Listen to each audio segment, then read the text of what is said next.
नमस्कार,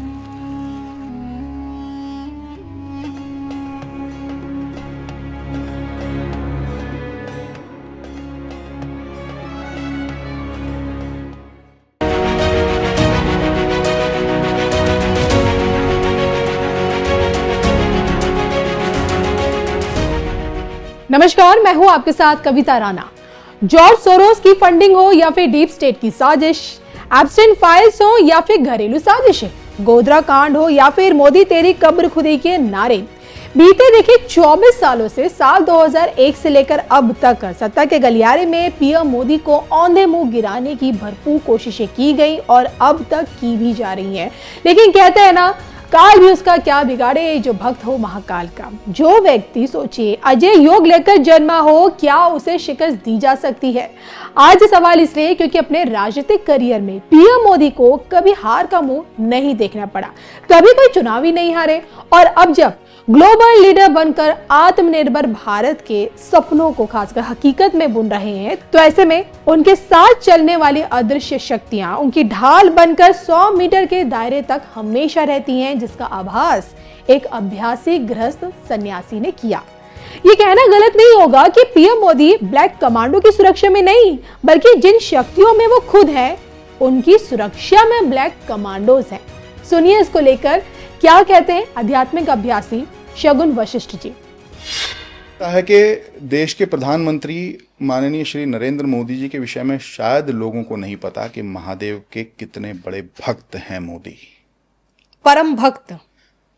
मैं समझता हूं कि इतनी जिम्मेदारियों के बाद अगर किसी ने अपने जीवन में भक्ति को ऐड ऑन किया है तो वो मोदी उसके सबसे बड़े एग्जाम्पल आपके समक्ष हैं। मैं आपको बता देता हूं, मोदी जी जब गुजरात का अपना यात्रा पे थे, मुख्यमंत्री थे गुजरात के, उस समय भी मोदी जी भीमा शंकर में या फिर किसी ऐसे ही छोटे छोटे शिवालयों में जाकर रात रात भर महादेव का अभिषेक किया करते थे, साधना करते थे। ये तो लोगों को पता ही नहीं।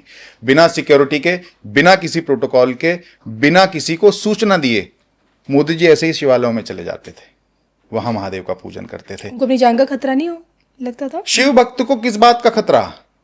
शिव का भक्ति वो हो सकता है जो निडर हो।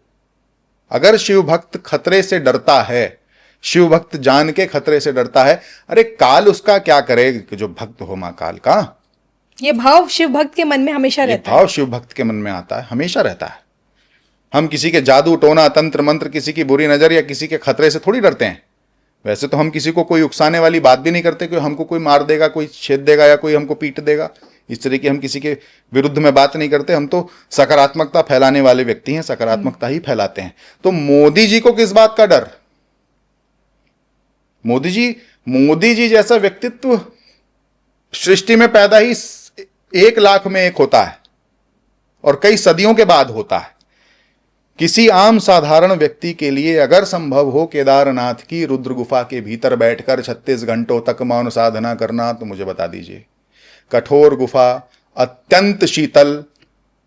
और आपको एक बात और बता दूं, जिस दिन मोदी जी 2019 के अपने प्रधानमंत्री बनने के बाद केदारनाथ जी के दर्शन करने गए, जब वहां उन्होंने पूरा उसका जगत गुरु शंकराचार्य जी की मूर्ति का भी अनावरण किया जी, केदारनाथ जी का मौसम बहुत खराब था उस दिन। मोदी जी के हेलीकॉप्टर से उतरते ही मौसम खुला और रुद्र गुफा में बैठकर मोदी जी को आज्ञा महादेव की मिली कि हां तुम मेरा सुमिरन करो। 36 घंटे निरंतर साधना करना किसी आम साधारण व्यक्ति के विषय बस की बात नहीं। मोदी जी मौन साधना करते हैं। इस घटना के आप चश्मदीद गवाह हैं, क्योंकि उस टाइम आप अपने गुरुजी के साथ थे। पूरा देश गवाह है, पूरे देश ने तस्वीरें देखी हैं, पूरे देश का मीडिया पे वो तस्वीरें चली। बहुत सारे लोगों ने कटाक्ष भी किए, लेकिन मैं कटाक्ष करने वालों से प्रश्न पूछता हूं कि आप जाके कर लो। कटाक्ष तो करते ही हैं, विरोधी बोलते कैमरे क्यों लग जाते, हर एंगल से दिखाते हैं। फिर राष्ट्र का प्रतिनिधित्व करने वाला व्यक्ति अगर भक्त है तो आज देश में भक्तों की संख्या में बढ़ोतरी हुई है। आकर्षण ही भक्ति की प्रथम सीढ़ी है। मोदी जी अगर अपने साथ में कैमरे की टीम लेकर के जाते हैं तो वो तस्वीरें पूरा सनातन का हर एक हिंदू देखता है। और अगर हर एक हिंदू देखता है, उसमें से कुछ लोगों के मन में भक्ति का प्रादुर्भाव हो जाता है, तो इसमें क्या गलत है? जो लोगों को कैमरों से तकलीफ होती है, कैमरे तो उन व्यक्तियों के लिए दर्शन का माध्यम है जो वहां साक्षात उपलब्ध नहीं हो सकते। बिल्कुल। कैमरे तो आवश्यकता है इस दर्शन के युग की। मैंने आपको क्या कहा, कलयुग दर्शन का युग है जी। जब तक दर्शन नहीं होंगे तब तक मन में प्रादुर्भाव नहीं होगा। तो अगर कैमरे से दर्शन से प्रादुर्भाव मन में होता तो इसमें क्या गलत है, ये तो होना चाहिए।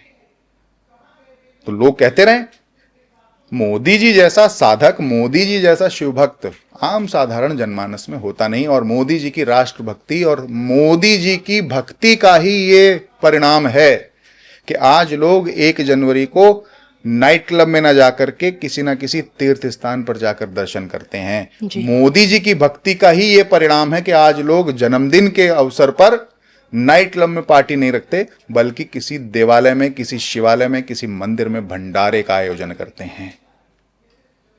तो ये राष्ट्र का जो नेतृत्व करने वाला होता है वही राष्ट्र की जनता को भी मार्गदर्शन, पथ प्रदर्शन करता है। तो मोदी जी ने अगर युवाओं का पथ प्रदर्शित किया भक्ति को लेकर के, देश की जनता का, आम जनमानस का पथ प्रदर्शन किया, तो इसमें क्या गलत है। और ये तो सदियों में एक व्यक्ति मोदी जी जैसे उत्पन्न होते हैं धरती पर। तो आपने उस टाइम महसूस किया कि हाँ कुछ तो है उनमें, कुछ ऐसा चमत्कारी, कुछ औरा है। अभी हाल ही में संभल में भी मुझे उनके दर्शन प्राप्त हुए। मैंने उनको देखा, व्यक्तिगत बहुत करीब से देखा, जब कल्की धाम का शिलान्यास करने मोदी जी गए थे आचार्य प्रमोद कश्यप जी के यहाँ। तो हम तब भी अपने गुरु जी के साथ गए वहाँ। मोदी जी का एक ऑरा है, हर व्यक्ति का एक ऑरा होता है। अब जैसे आपने कहा कि मैं यहाँ बैठा हूं तो आपको यहाँ सकारात्मक वातावरण और भक्ति का वातावरण महसूस हो रहा है, क्योंकि हम भक्ति करते हैं, रुद्राक्ष धारण किए, चंदन हाथ में मस्तक पर लगाया है, तो और हमारी साधना की ऊर्जा वो आपको यहाँ महसूस हो रही है। इसी प्रकार मोदी जी की मौन साधना, उसका एक बहुत अद्भुत ऑरा है। वो उनके आसपास के 100 मीटर के दायरे में होता है। जो उनके उस 100 मीटर के दायरे में होगा वो उनसे प्रभावित हो ही जाएगा। इसको ऑरा कहते हैं, और ये भक्त को प्राप्त होता है। ये अच्छा आहार, विहार और व्यवहार करने वाले को प्राप्त होता है। किसी तामसिक भोजन करने वाले को, या मांसाहार करने वाले को, या शराब इत्यादि का सेवन करने वाले को ये ऑरा प्राप्त नहीं होता। ये तो ऑरा उसी को प्राप्त होता है जो आहार, विहार और व्यवहार अपना अच्छा रखता हो। तो 100 मीटर के दायरे में उनके तो अद्भुत शक्तियां हैं, साथ चलती हैं।